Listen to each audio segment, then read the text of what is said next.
पंजाब चुनाव से पहले शिक्षा को लेकर कांग्रेस और आम आदमी पार्टी के बीच सियासी घमासान मच गया है। दिल्ली के डिप्टी सीएम ने रविवार को 250 स्कूलों की लिस्ट जारी कर दी। उन्होंने पंजाब के शिक्षा मंत्री परगट सिंह को कहा कि वो भी शाम तक लिस्ट जारी कर दें। इसके बाद हम दोनों जगहों के स्कूल देखेंगे, फिर जहां का शिक्षा मॉडल सही होगा पंजाब की जनता उन्हें चुनावों में चुन ले। दिल्ली और पंजाब के एजुकेशन मॉडल पर दिल्ली के सीएम अरविंद केजरीवाल के टीचरों को गारंटी देने के बाद शुरू हुई।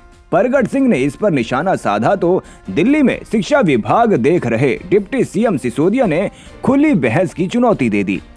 इसे परगट सिंह ने कबूल कर लिया। उन्होंने कहा कि ये बहस 10 नहीं बल्कि 250 स्कूलों पर होगी। सिसोदिया उसके लिए भी राजी हो गए। दिल्ली के डिप्टी सीएम मनीष सिसोदिया ने कहा कि 12वीं तक के ये वो स्कूल हैं जहां इंफ्रास्ट्रक्चर पर काम हुआ है। यहाँ 80 की जगह अब 99 से 100% रिजल्ट आए हैं। इनके टीचरों की विदेशों में ट्रेनिंग हुई है। इन स्कूलों से नीट की परीक्षा में 50-50 बच्चों ने क्वालिफाई किया है। एक ही स्कूल से 5-5 बच्चों ने जेईई एडवांस क्वालिफाई किया है। पिछले 4 साल से दिल्ली के सरकारी स्कूलों के नतीजे प्राइवेट से आगे आ रहे हैं। सरकारी स्कूलों के नतीजे पहले से 60% से 85% आ रहे थे, जो अब 100% आ रहे हैं। सिसोदिया ने कहा कि अब मैं पंजाब के शिक्षा मंत्री से कहूंगा कि जिस तरह मैंने 250 स्कूलों की लिस्ट जारी की है, वो भी अब लिस्ट जारी करें जिन स्कूलों पर पिछले 5 वर्षों में कांग्रेस सरकार की तरफ से इंफ्रास्ट्रक्चर, क्वालिटी एजुकेशन और रिजल्ट पर काम हुआ हो, जहां के बच्चों ने नीट और जेईई में क्वालिफाई किया हो। इसके बाद हम मीडिया के साथ दोनों जगहों का एजुकेशन मॉडल देखेंगे। उन्होंने कहा कि मुझे उम्मीद है कि रविवार शाम तक पंजाब के 12वीं क्लास तक के 250 स्कूलों की लिस्ट जारी कर देंगे। तो मैंने दिल्ली सरकार के ऐसे 250 स्कूलों की एक लिस्ट दी है जिसमें पिछले 5 साल में खूब इम्प्रूवमेंट हुए हैं। ये सारे के सारे स्कूल 12वीं क्लास तक के स्कूल हैं। इन सारे स्कूलों में इंफ्रास्ट्रक्चर पे काम हुआ है। इन सारे स्कूलों के रिजल्ट्स बहुत सुधरे हैं। इन सारे स्कूलों में जहां 80% तक रिजल्ट आते थे, अब 100% तक रिजल्ट आने लगे, 99-100% तक रिजल्ट आने लगे हैं। यहाँ के टीचर्स की देश विदेश में ट्रेनिंग हुई है, IIM में ट्रेनिंग हुई है। यहाँ के प्रिंसिपल्स की देश विदेश में ट्रेनिंग हुई है। हमारे बच्चे अब इंटरनेशनल लेवल पे कॉम्पीट करने लगे हैं। तो ये कुछ आउटकम्स हैं।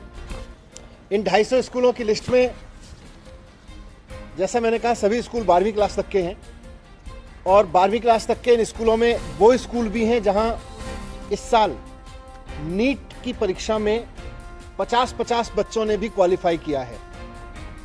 एक ही स्कूल से 51 बच्चों ने नीट में क्वालिफाई किया। एक ही स्कूल, इन 250 स्कूलों में वो स्कूल भी है जहां एक ही स्कूल से 15-20 बच्चों ने नीट में क्वालिफाई किया। 15 किसी में 15 किसी में 20 बच्चों ने किया। यहां पर ऐसे भी स्कूल हैं इस लिस्ट में जहां एक ही स्कूल से 5-5 बच्चों ने जेईई एडवांस क्वालिफाई किया है। इस साल हमारी सरकार के करीब 500 बच्चों ने नीट क्वालिफाई किया है जो 12वीं में सरकारी स्कूल में पढ़ते थे, और करीब इतने ने ही जेईई मेंस क्वालिफाई किया है और उनमें से 70 बच्चों ने जेईई एडवांस क्लियर किया है, जिनका मतलब है कि उनको सीधे IIT में एडमिशन मिल रहा है। पिछले 4 साल से दिल्ली के सरकारी स्कूलों के नतीजे प्राइवेट स्कूलों से आगे आ रहे हैं। सरकारी स्कूलों के नतीजे पहले 80%, 85%, 75%, 60% ऐसे होते थे। अब हमारे स्कूलों के नतीजे 100% आ रहे हैं। तो ये कुछ इम्प्रूवमेंट है जिनका मैंने जिक्र किया।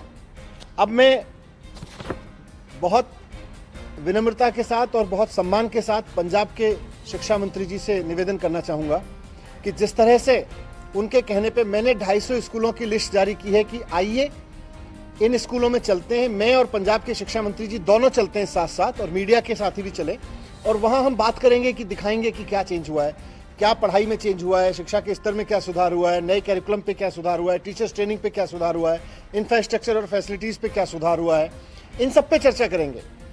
पंजाब के शिक्षा मंत्री जी से भी मेरा निवेदन है कि वो भी अपने 250 स्कूलों की लिस्ट जारी करें जिन पर उनकी सरकार ने पिछले 5 साल में इंप्रूवमेंट पे काम किया।